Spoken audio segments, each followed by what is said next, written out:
यदि आप लॉ पढ़ना चाहते हैं तो कहीं और क्यों जाना। हमारे ऐप को डाउनलोड करें और लॉ पढ़ें। नमस्ते सदा वत्सले मातृभूमि।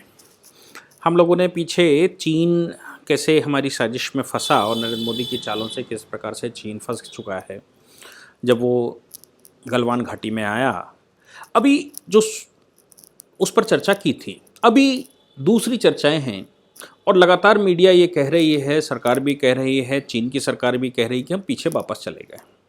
और मीडिया न्यूज़ें भी आई कि वो 2 किलोमीटर पीछे चले गए, 3 किलोमीटर, कोई कहता है 5 किलोमीटर पीछे चले गए गलवान घाटी से। हमको इस पर पुनर्विचार करना चाहिए कि क्या ये न्यूज़ों में कोई जान है या ये केवल भारत को सेटिस्फाई करने का प्रयास किया जा रहा है। गलवान घाटी में एक्चुअली हमको ये सोचना चाहिए कि ये सेम घटना 1962 में भी हुई थी।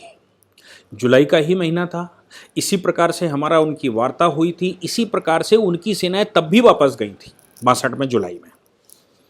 लेकिन अक्टूबर में उन्होंने पुनः हमला किया, पूरी शक्ति के साथ हमारे ऊपर हमला किया और हम यहाँ पर शांति से बैठ गए थे कि चीन हमारे कहने पर वापस चला गया।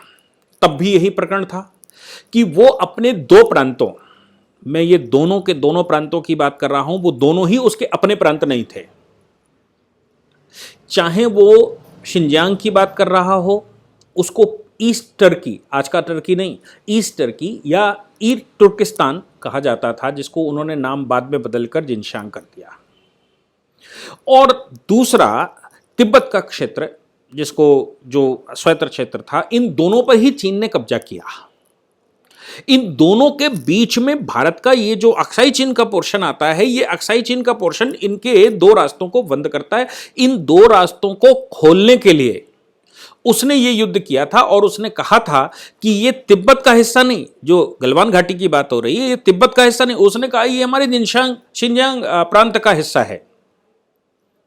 और उस प्रांत का मतलब ईस्टर्न टर्की, जिसमें ये उइगर मुसलमान समस्या है ना। आपको याद होगा कि हम लोगों ने इतिहास में पढ़ा है कि तुर्क और मंगोल, इन्होंने भारत में हमला किया। ये तुर्क का मतलब वहां टर्की नहीं है जो आज का टर्की है यूरोप के पास, ये वहां के तुर्क नहीं थे, पूरा खाड़ी पार करके आए हो यहाँ पर। ये तुर्क वो थे जो यहाँ तुर्किस्तान से आए थे। आज भी तुर्कमेनिस्तान उसके बगल में ही लगा हुआ क्षेत्र है जो यूएसएसआर का क्षेत्र बनता है। तो ये जो रास्ता वो खोलना चाहता था, वो अपने शिनजियांग प्रोविंस और ये जो उसने कब्जा किया बाद में तिब्बत, इन दोनों के बीच में रास्ता बनाकर वो आगे खाड़ी के देशों में और यूएसएसआर के देशों में जाना चाहता था। यही रास्ता वो खोल रहे थे। आज भी ये गलवान की ही समस्या आई और गलवान की समस्या में उसने फिर से वही काम किया जो उसने 61 और 62 में किया था। हालांकि 61-62 में हम उस समय इतने तैयार नहीं थे और नेहरू जी का ऐसा मानना था कि वो नॉन एलाइनमेंट मूवमेंट के हिस्से हैं, इसलिए वो किसी पक्ष में नहीं जाते, किसी में वो युद्ध से विश्वास नहीं करते और हमें फौजें रखने की आवश्यकता नहीं है। हालांकि उस समय अटल बिहारी वाजपेयी ने कहा था कि नहीं, फौजें तो आपको रखनी ही पड़ेंगी, क्योंकि आप अगर साफ हैं, इसका मतलब ये नहीं कि विदेशी स्वच्छ हैं, चीन से तो आपको सावधान रहना ही पड़ेगा। लेकिन नेहरू जी नहीं माने। नतीजा निकला कि हमने वो एक बहुत बड़ा क्षेत्र अक्साई चीन का खो दिया। आज फिर से चीन गलवान में ही बैठा। गलवान में बैठने के बाद हमने समझौता करने के बजाय हमने फौजें लगा दी। भारत के प्रधानमंत्री आक्रामक हो गए, भारत की फौजें आक्रामक हो गई, जिसका नतीजा निकला। और उस समय वैसी मीडिया भी नहीं थी जैसी आज मीडिया है। पूरे विश्व में एक खबर जरा सी निकलती है, पूरे विश्व में फैल जाती है। उस समय ऐसी मीडिया नहीं हुआ करती थी। आज पूरे विश्व को यह मैसेज गया भारत की तरफ से कि देखिए, अब गलवान से आगे बढ़ेगा, अगर वो मतलब भारत की तरफ बढ़ेगा तो पूरे विश्व का प्रेशर है। पीछे हटता है अगर, तो उसके 18 देशों से बाउंड्रियां लगती हैं। उसने बहुत सारे देश कब्जा करके रखे हैं और उसने बहुत सारे देशों की भूमियों पर अपना दावा पेश करता है। उनके ओशंस, उनके सीज, उनकी लैंड, उनके टापू उसने कब्जा करके रखे हैं। वो सारे के सारे अब मुखर होकर खड़ा होना शुरू कर जाएंगे। और जहां पर वो बैठा था, यानी कि गलवान में वो बैठा था, गलवान में अगर वो बैठा रहता है तो फिर भारत से खेल खत्म, इकोनॉमिक खेल खत्म किए दे रहा है, लगातार उसकी कंपनियों को बाहर करता जा रहा है। तो चीन के लिए कोई भी स्थिति, तीनों में से कोई भी स्थिति नाजुक नहीं थी कि वो इतनी क्लियर नहीं थी कि वो आगे बढ़े कि पीछे हटे, कि वो वहीं पर रहे। उस समय भी चीन गलवान घाटी से पीछे गया था, क्योंकि ये बारिश का मौसम है। बारिश के मौसम में गलवान घाटी में बाढ़ आ जाती है।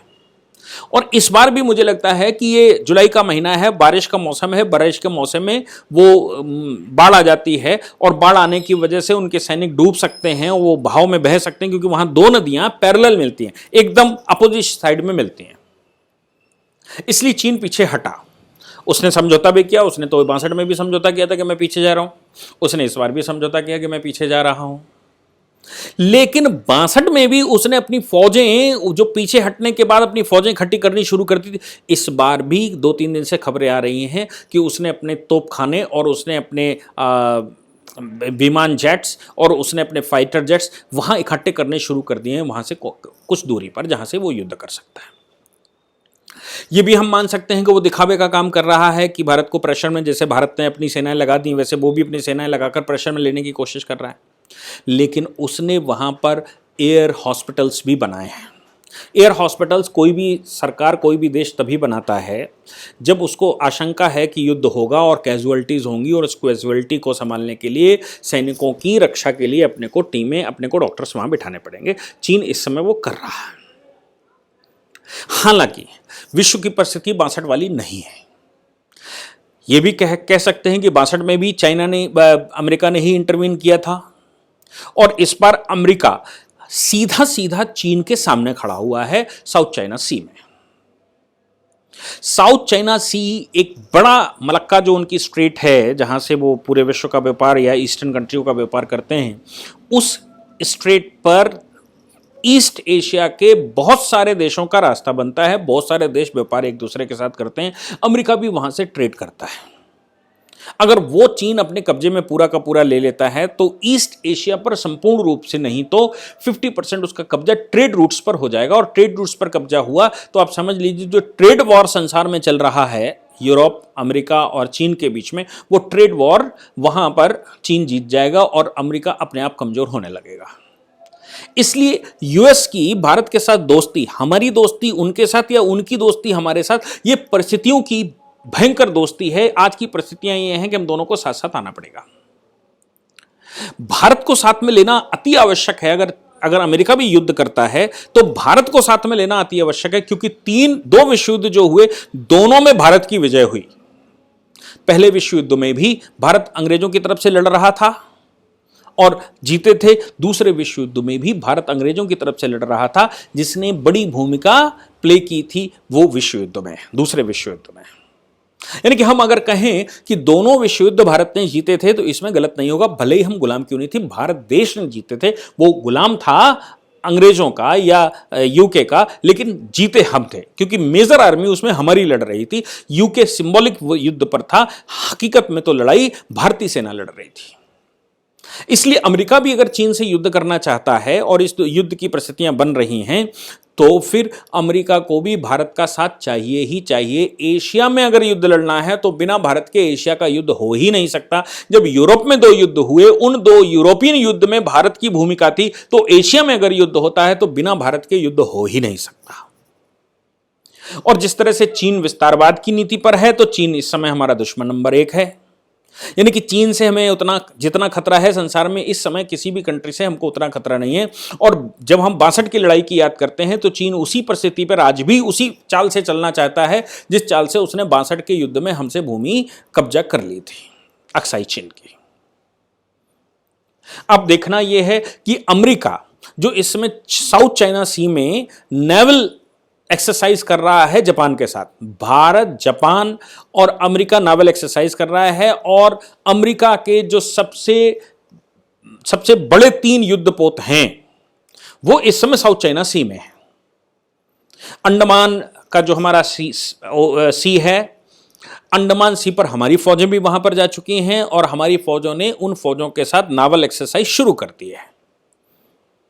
यानी कि जब नावल एक्सरसाइज वगैरह होती हैं तो इसका मतलब ये हो गया कि हम फुल फ्लैश अपनी आर्मी के साथ, अपनी सेना के साथ, अपनी नेवल के साथ, अपनी एयरफोर्स के साथ वहां एक्सरसाइज कर रहे हैं। अगर उन परिस्थितियों में कहीं युद्ध हो भी जाता है तो हम युद्ध के लिए तत्काल तैयार हैं। यह भी संभव है कि चीन ने जो अपनी सेना यहां पर लगाई है उसका कारण भारत टारगेट ना हो, वो अमेरिका को यह बताना चाहता हो कि मेरा युद्ध भारत से है, मेरी जो लड़ाई है वो भारत से है, आप हमारे दुश्मन नहीं हैं।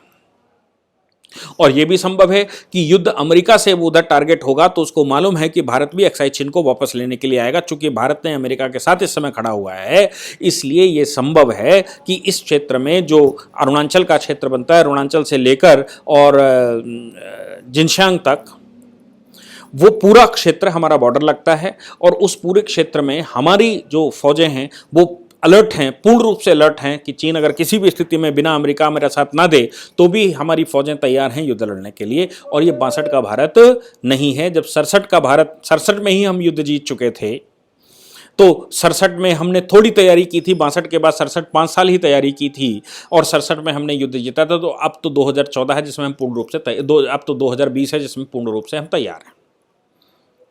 इसलिए अब ये अगर कहा जाए कि चीन पूर्ण रूप से भारत के चंगुल में फंस चुका है, क्योंकि भारत ने ही वो अवसर दिया जिस अवसर की वजह से चीन इन परिस्थितियों में आया। अमेरिका पहले से कुछ ना कुछ सोचकर बैठा था कि उसको क्या करना है, लेकिन परिस्थिति ऐसी बन रही थी कि ट्रेड वॉर से वॉर नहीं हो सकता। ट्रेड वॉर से केवल इंटेलेक्चुअल वॉर हो सकता है, रियल वॉर नहीं हो सकता है। और चीन को रियलिटी पर, ग्राउंड पर परास्त करना आवश्यक है। अगर चीन को ग्राउंड पर परास्त ना किया गया तो चीन भारत से 3 गुना बड़ा है, भारत जैसे 3 देश उसमें समा जाएंगे और चीन संसार के दूसरी बड़ी लैंड का धनी है, जिसमें हर प्रकार की लैंड पाई जाती। आप सोच सकते हैं कि पूरे संसार में जो भूमि है, पूरे संसार में जो भूमि है, उस भूमि का एक बहुत बड़ा हिस्सा सिर्फ अकेले चीन के पास है और रूस के बाद चीन संसार का सबसे बड़ा देश है। चीन और अमेरिका की लैंड लगभग 19-20 बराबर है। इसलिए इन दोनों का ट्रेड वॉर होना जरूरी है। इन दोनों के बीच में प्रभुत्व की लड़ाई भी हो रही है। जैसे किसी समय पर रशिया वर्सेस यूएस चलता था। रशिया धीरे से शीत युद्ध में गया और शीत युद्ध में रशिया उस लड़ाई से बाहर हो गया लगभग, लेकिन चीन रशिया को रिप्लेस कर गया है। इसलिए चीन का किसी न किसी तरह से इस समय डिमोलाइज होना आवश्यक है, अदरवाइज पूरा का पूरा एशिया और पूरा विश्व खतरे में है। यह अवसर भारत ने दिया जब गलवान में उन्होंने वो पेट्रोलिंग करते समय उन्होंने टेंट लगाए। पहले भी ऐसे वो टेंट लगाते रहे, ऐसा नहीं है पहली बार लगा रहे हैं, पहले भी वो टेंट लगाते रहे, लेकिन जब जब हम उनको बोलते रहे तो एक समझौते के बाद वो वापस जाते रहे। ये पहली बार हुआ कि वो जब लगाकर बैठे थे तो हमारी सेना वहां पर गई और उन्होंने उनके टेंट उखाड़े, हाथों से उखाड़कर फेंक दिए। हमारा उनकी लड़ाई हुई, हाथों से लड़ाई हुई। हमारे 20 सैनिकों ने उस समय बलिदान दिया, उनके लगभग 50 सैनिकों का नरसंहार हुआ।